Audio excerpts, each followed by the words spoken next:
طبق مقبلات هندي بطاط شاب مع صلصة الشتني. عندنا بطاط مسلوق وبصل وكزبرة والفلفل هذا المجفف المدلقم، وراح أكتب لكم كل المكونات: طحين نخي مع الترجمة.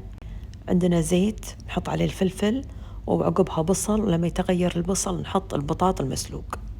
البطاط ونسلقه مع ملح.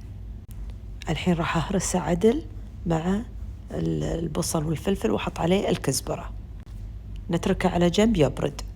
الحين نسوي التغطية. طحين النخي اللي هو الحمص كتبت لكم عشان راح تسألوني. نحط المكونات: ملح وبابريكا والكمون والبيكنج باودر، وراح نحط ماي، وحددت لكم كمية الماي. نخلط لغاية ما نوصل للقوام المناسب. هذا القوام اللي أنا أبي. شفتوه؟ البطاط عقب ما برد راح ندلقمه صغار بحجم اليوزة ونحطه بهالتغطية، وعلى طول على التحمير الغزير. هذه خلطة الجتني هم راح أكتبها لكم.